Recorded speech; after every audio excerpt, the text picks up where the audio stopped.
नमस्कार, छत्तीसगढ़ कौशल्य भूमि देख रहे हैं आप। आपके साथ मैं हूं स्पीडी दीक्षित। रुक करेंगे छत्तीसगढ़ की खबरों की और छत्तीसगढ़ में एक बड़ी खबर सामने आई है। बता दें कि दंतेवाड़ा में आईटी ब्लास्ट हो गया है। बता दें कि आईटी ब्लास्ट में सीआरपीएफ के 2 जवान घायल हो गए, जिसके बाद घायल जवानों को अस्पताल में भर्ती कराया गया है। बताया जा रहा है कि तलाशी अभियान के दौरान जवान बम के चपेट में आ गए। साथ ही आपको बता दें कि नक्सली पीएलजीए सप्ताह मना रही है, जिस वजह से बैनर पोस्टर में विस्फोटक छिपा रखे थे और जवानों को अपना निशाना बनाने का काम कर रही हैं।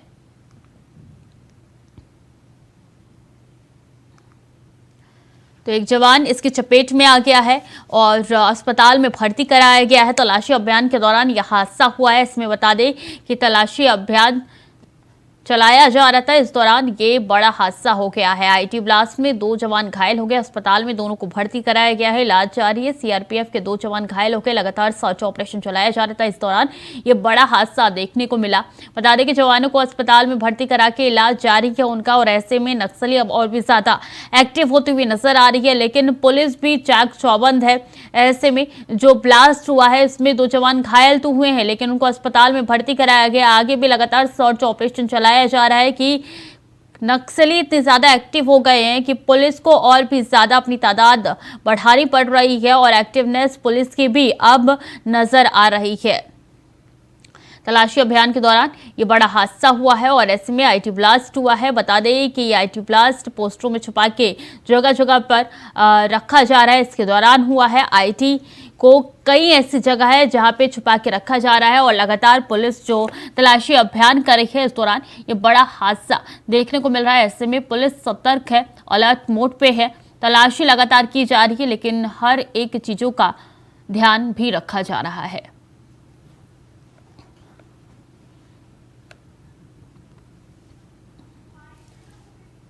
तो इस पूरे ब्लास्ट में सीआरपीएफ के 2 जवान घायल हो चुके हैं, अस्पताल में भर्ती कराए गए हैं। जवानों को अस्पताल में भर्ती कराया गया है। ऐसे में तस्वीरें निकल के सामने आ रही है। आईटी ब्लास्ट हुआ है तलाशी अभियान के दौरान, ये बड़ा हादसा।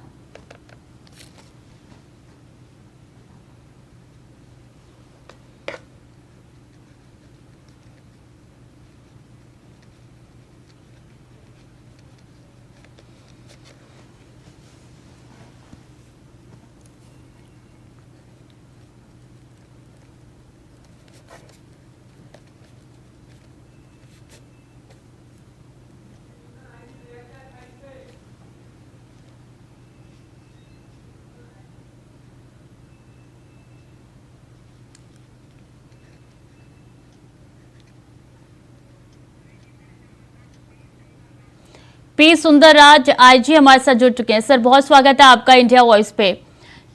नमस्कार। ये बहुत दुखद घटना है, किस तरीके से हुआ है और क्या अभी भी सर्च ऑपरेशन जारी है? जी, नक्सल का जो पीएलजी सप्ताह के दौरान आज पल्ली बारसू रोड में आईडी लगाए गए थे, उसके डिफ्यूज करने के दौरान हमारा 2 सीआरपीएफ जवान घायल हो गए। दोनों का भी इलाज जारी है। दोनों का स्थिति अभी खतरा से बाहर बताया जा रहा है डॉक्टर द्वारा, और बहुत जल्दी वो स्वस्थ हो जाएगा। और आसपास इलाका में भी सर्चिंग जारी है, और जो नक्सल कैडर जिन्होंने इस घटना को अंजाम दिया, उनको खिलाफ कार्रवाई करने के लिए जो सभी टीम रवाना की गई। जी, नक्सली ज्यादा एक्टिव होते हुए नजर आ रहे हैं। ऐसे में क्या सीआरपीएफ के जवानों की तरफ से कदम उठाए जा रहे हैं? जिस तरीके से अभी विगत विधानसभा चुनाव के दौरान और इसके पूर्व में भी जो नक्सली के काफी सेटबैक्स हुआ है, वो विधानसभा के चुनाव के दौरान भी कोई बड़ी घटना का अंजाम नहीं दे पाए। तो उनका काफी प्लानिंग थे कोई ना कोई बड़ी घटना का अंजाम देने के, लेकिन सुरक्षा बल द्वारा सतर्कता कार्य करने के परिणाम स्वरूप कोई बड़ी वारदात का अंजाम नहीं दे पाए। तो उसके पूर्व में भी नक्सल के कोर इलाका में नवीन सुरक्षा कैंप स्थापित करके एक एक कदम मजबूती से आगे बढ़ते गई। उसी कारण से उनका पैर के नीचे जमीन के सकते गए और उनका कॉरिडोर ब्लॉक होते जा रहा, उनके नया भर्ती नहीं हो पा रहा। इन सब बोखलाट के कारण से मोदी द्वारा भी हाल फिलहाल में कुछ सॉफ्ट टारगेट के ऊपर हमला करना या कोई हिंसात्मक गतिविधि का अंजाम देकर इलाका में एक भयभीत वातावरण निर्मित करने का उनका एक प्रयास रहा। लेकिन क्षेत्र के जनता द्वारा उनका एक असली चेहरा है जो विकास विरोधी, जन विरोधी, ये सब चेहरा देख चुकी। इसलिए मोदी के इस प्रकार का हरकत से बहुत ज्यादा उनका फायदा नहीं होगा, उल्टा उनका खात्मा के लिए कारण भी बन सकता है। तो क्या आप लोग की तरफ से और भी ज्यादा गश्त तेज कर दी गई है? अलर्ट मोड पर इस वक्त तमाम जवान हैं? हाँ, निश्चित रूप से मतलब जो सुरक्षा बल सदस्य द्वारा अंदरूनी इलाके में हमेशा हाई अलर्ट में रहकर अपना कार्य को एग्जीक्यूट करते हैं।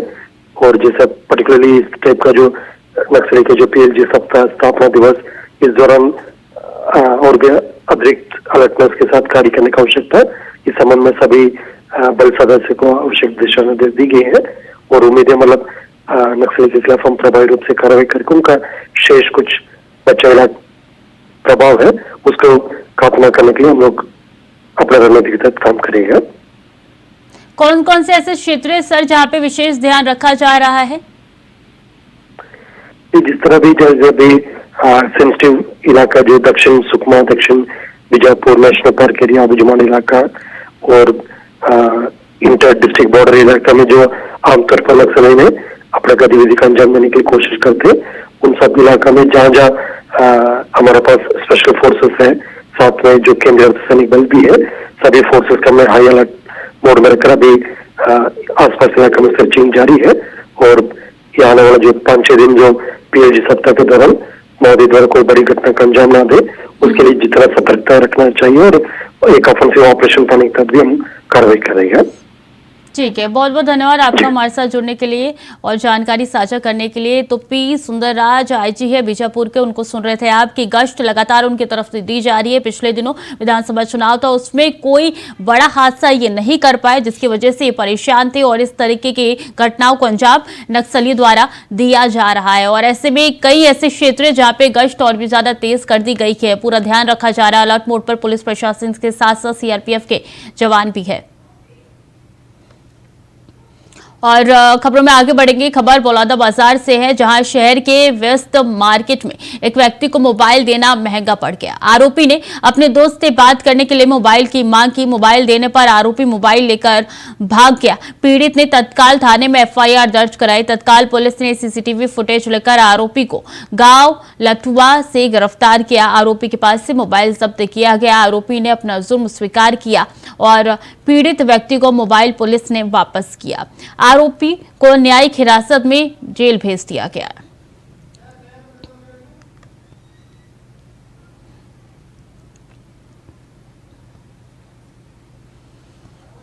अगली खबर कोरबा से है, जहां जल संसाधन विभाग के कार्यपालन अभियंता की मौत से सनसनी फैल गई है। अभियंता राजेश धवनकर की लाश संदिग्ध परिस्थितियों में पाई गई है। उनके शरीर पर चोट के निशान है। इस लिहाज से उनकी हत्या किए जाने की आशंका व्यक्त की जा रही है। फिलहाल पुलिस मामले की जांच कर रही है। जांच के बाद ही मौत के कारणों से पर्दा उठ सकेगा। आपको बता दें कि ये वही अधिकारी है जिसको लेकर मोहल्ले के लोगों ने पुलिस से शिकायत की थी। शराब पीकर पूरी कॉलोनी में मृतक अधिकारी गाली देता है, जिससे यहां के लोगों का जीना मुश्किल हो गया है। इस खबर को इंडिया वॉइस ने दिखाया भी था, लेकिन अब उसकी मौत को लेकर कई सवाल खड़े हो रहे हैं। बहरहाल पुलिस पूरे मामले की जांच कर रही है। पावर हाइट्स निवासी राजेश धवलकर का ब्रॉड डेथ के संबंध में सूचना प्राप्त हुआ था, जिस पर मर्ग इंटीमेशन कायम करके जांच में लिया गया है और जांच कार्रवाई किया जा रहा है। मृतक जो है वो ई थे इरिगेशन में और पावर हाइट्स में रहते थे। अभी मर्ग कायम किए हैं और जांच कर रहे हैं।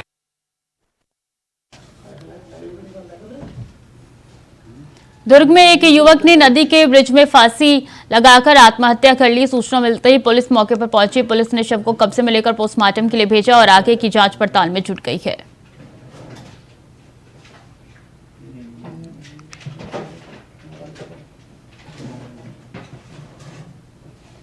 हाई प्रोफाइल दुर्ग के बहुचर्चित राव लमल जैन और उनकी पत्नी की हत्या के मामले में न्यायालय में आरोप सिद्ध होने पर फैसला सुनाया था। दुर्ग कोर्ट ने दंपति के पुत्र को इस मामले में आरोपी मानते हुए फांसी की सजा सुनाई थी। फिलहाल कोर्ट ने फांसी की सजा को बदलकर आजीवन कारावास कर दिया है।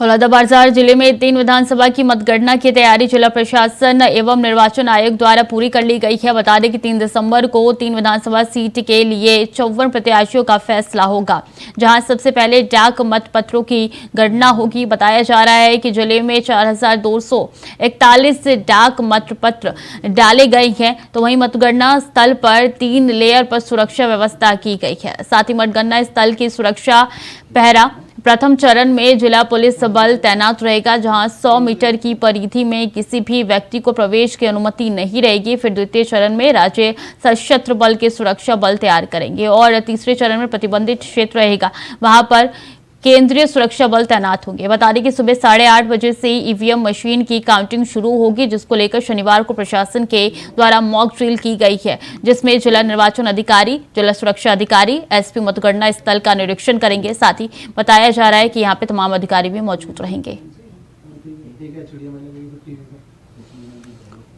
और इस बीच महत्वपूर्ण जानकारी निकल के सामने आ रही है। मतगणना से पहले कांग्रेस कोर कमेटी की बैठक हुई है। मतगणना के दौरान हर राउंड में निगरानी रखने का फैसला किया गया है। चुनाव परिणाम घोषित होने तक एआरओ और एजेंट को डटे रहने के निर्देश दिए गए हैं। परिणाम के बाद सभी विधायकों को कांग्रेस भवन रायपुर पहुंचने का निर्देश दिया गया है। कांग्रेस भवन से सभी विधायकों को सुरक्षित जगह ले जाने की तैयारी की गई है। तो चुनाव परिणाम घोषित होने तक एआरओ के एजेंट नजर रखेंगे। परिणाम के बाद सभी विधायकों को कांग्रेस भवन रायपुर पहुंचने का निर्देश दिया गया है। इसी के साथ आपको बता दें कि कांग्रेस भवन से सभी विधायकों को सुरक्षित जगह ले जाने के लिए भी कहा गया है और तैयारी रखने के लिए निर्देशित किया गया है। मतगणना से पहले कांग्रेस की बैठक हुई है, कांग्रेस की कोर कमेटी की ये बैठक हुई है। इसी के साथ जो महत्वपूर्ण जानकारी निकल के सामने आ रही है वो ये है कि मतगणना के दौरान हर राउंड में निगरानी रखने का फैसला लिया गया है। बता दें एआरओ की भी सहायता ली जा रही है। एजेंट को डटे रहने के निर्देश भी दिए गए हैं। चुनाव परिणाम घोषित होने तक एआरओ एजेंट डटे रहेंगे, निर्देशित किया गया है। परिणाम के बाद सभी विधायकों को सुरक्षित जगह ले जाने की भी तैयारी की जा रही है।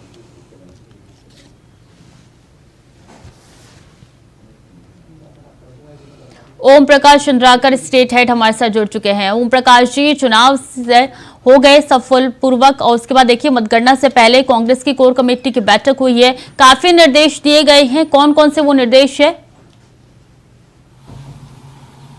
देखिए, जिस तरह से 30 तारीख को सर्वे रिपोर्ट आई है, जो एग्जिट पोल का आंकड़ा आया है, उससे जाहिर तौर पे कांग्रेस के लिए एक चिंता की बात रही है कि वो जिस तरह से कांटे की टक्कर बताई जा रही है, कम सीटों का आंकड़ा बताया जा रहा है हार जीत के बीच, तो जाहिर तौर पे कांग्रेस की चिंता बढ़ गई है।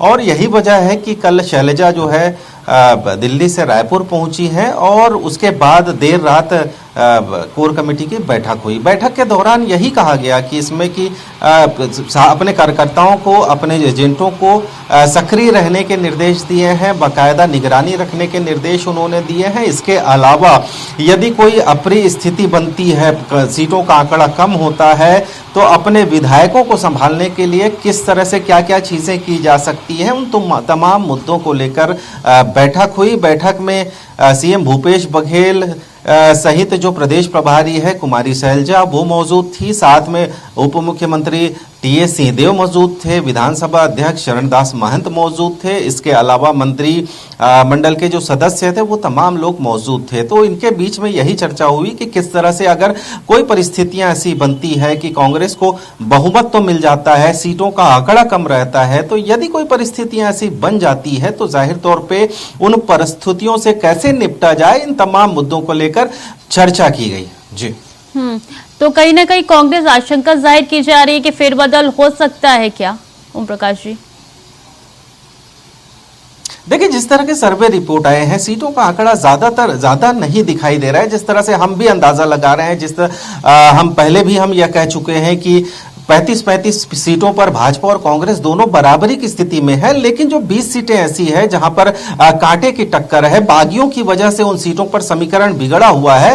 पलड़ा किस ओर भारी होता है ये तो कल 3 तारीख के रिजल्ट के बाद ही तय होगा, लेकिन इतना जरूर कहा जा सकता है कि यही जो 20 सीटें हैं उन पर तय होना है। और इन्हीं सीटों के जो विधायक हैं और साथ साथ कांग्रेस के अलग अलग विधायक हैं, उनको बकायदा निर्देशित किया गया है कि वो जीत के बाद तुरंत प्रमाण पत्र लें और कांग्रेस भवन में आए, और उसके बाद से उन्हें कहां ले जाया गया है ये फिलहाल स्पष्ट नहीं है। लेकिन यही कहा जा रहा है कि जिस तरह से सियासी गलियारों में इस बात की चर्चा है कि बकायदा चार्टर्ड प्लेन जो है वो तैयार रखे गए हैं, साथ ही उन्हें कहां भेजा जाएगा इसकी भी तैयारी कांग्रेस पार्टी ने कर दी है। जब तक शपथ ग्रहण होगा, राज्यपाल के पास सरकार बनाने का दावा किया जाएगा, तब तक वो विधायक जो है किसी ऐसी जगह पर रहेंगे जहां उनसे कोई ना मिल सके ना कोई बात कर सके। जी कांग्रेस खेमे में हलचल तो है ही एग्जिट पोल के बाद, लेकिन इसी के साथ साथ बीजेपी की खेमे में काफी हलचल नजर आ रही है। बीजेपी भी एक के बाद एक बैठक कर रही है। अगर ऐसा हुआ कि कांग्रेस जीत हासिल कर लेती है तो बीजेपी के चाणक्य कहे जाने वाले अमित शाह की रणनीति, गणित, समीकरण सब धरे के धरे रह गए, फिर ओम प्रकाश जी रह जाएंगे। जी बिल्कुल स्वीटी, जाहिर तौर पे हम यही कह सकते हैं इस मामले को लेकर। जिस तरह से बीजेपी कह रही है कि ये सिर्फ एक रुझान है, जो रिपोर्ट आया है, जो एग्जिट पोल के रिपोर्ट जो अलग अलग एजेंसियों द्वारा किए गए हैं, वो सिर्फ एक रुझान है। तो जाहिर तौर पे भाजपा को इस रुझान में बढ़त मिल रही है, तो स्थिति साफ है कि भाजपा बढ़त में है, क्योंकि भाजपा के महज प्रदेश के अंदर में 13 विधायक थे और कांग्रेस के बाकी विधायक थे। तो जाहिर तौर पे अगर ऐसा एग्जिट पोल का जो रिजल्ट है वही यदि आता है तो जाहिर तौर पर कांग्रेस को एक बड़ा नुकसान हम इसको कह सकते हैं। और जो सीटों का आंकड़ा है, यदि 5 से 6 सीटों का रहता है तो जाहिर तौर पे भाजपा की ओर से किसी भी अंदेशे से इंकार कांग्रेस फिलहाल नहीं कर रही है। ठीक है, बहुत बहुत धन्यवाद आपका तमाम जानकारियों के लिए। तो ओम प्रकाश चंद्राकर जी हमारे साथ जुड़े हुए थे, आप उनको सुन रहे थे कि कई ऐसे निर्देश है जो कि कांग्रेस की तरफ से दिए गए हैं। इसी के साथ चार्टर्ड प्लेन भी यहाँ पे तैयार रखने के लिए कहा गया है। जैसे निर्देश दिए गए हैं, नतीजों को डटे रहने के लिए निर्देशित किया गया है। और मतगणना से पहले कांग्रेस कोर कमेटी की बैठक भी होने जा रही है। हर राउंड में निगरानी रखने का फैसला भी लिया गया है। बता दें कि एरो एजेंट को डटे रहने के लिए भी कहा गया है।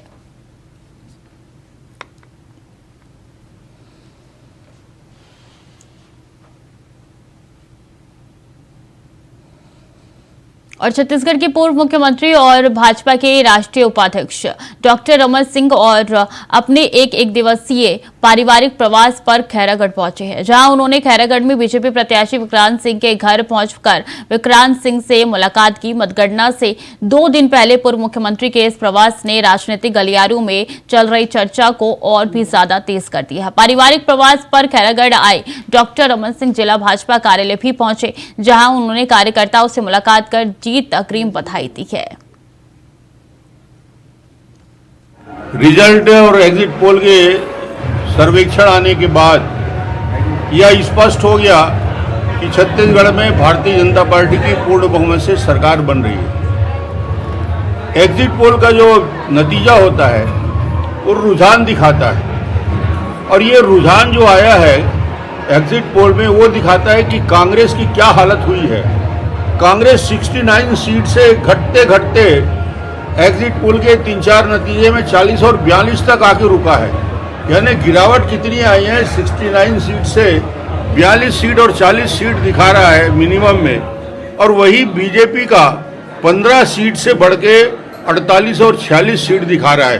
तो बीजेपी का ग्रोथ जिस प्रकार के दिख रहा है, रुझान दिख रहा है, ये दोनों के चार्ट को देखेंगे तो कांग्रेस बहुत तेजी के साथ नीचे जा रहा है और भारतीय जनता पार्टी उतने ही तेजी के साथ 48 सीट तक पहुंच के ये दिखा रहा है कि भारतीय जनता पार्टी के पक्ष में बेहतर माहौल है।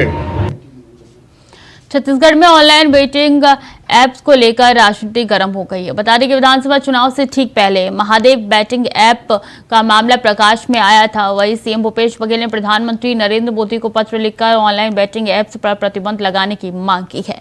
बता दें कि भूपेश बघेल ने प्रधानमंत्री मोदी को पत्र लिखकर ऑनलाइन बैटिंग के अवैध कारोबार से जुड़े platforms, websites, Telegram channels, Instagram accounts इत्यादि पर पूरी तरीके से प्रतिबंध लगाने की मांग की है।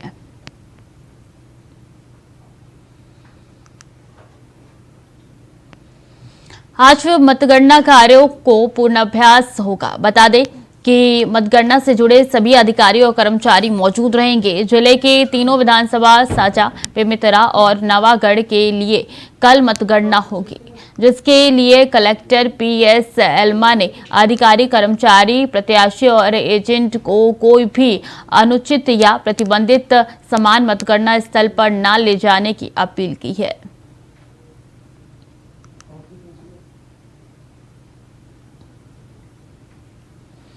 बलरामपुर में नाबालिग छात्र से दुष्कर्म का मामला सामने आया है, जहां स्कूल से घर जा रही छात्र के साथ आरोपी ने दुष्कर्म किया है। वहीं परिजनों की शिकायत पर पुलिस ने मामला दर्ज कर लिया है और आरोपी के खिलाफ पॉक्सो एक्ट के तहत कार्रवाई की गई है। बता दें कि रघुनाथ नगर पुलिस ने कार्रवाई करते हुए आरोपी को जेल भेज दिया है।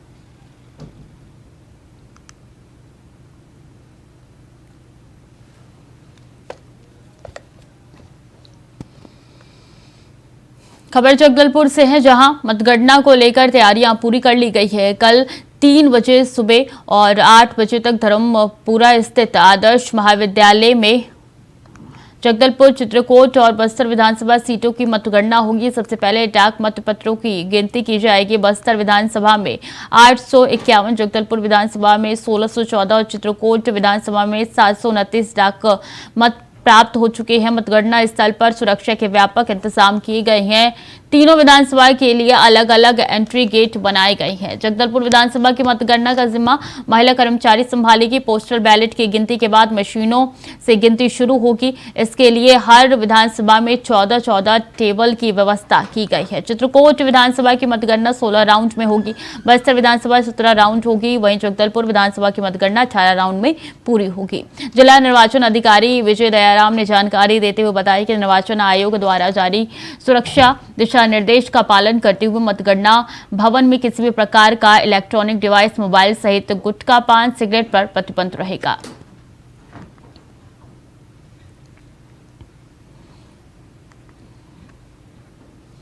तो फिलहाल के लिए छत्तीसगढ़ कौशल्य भूमि में इतना ही। खबरें लगातार जारी है, देखते रहिए इंडिया वॉइस।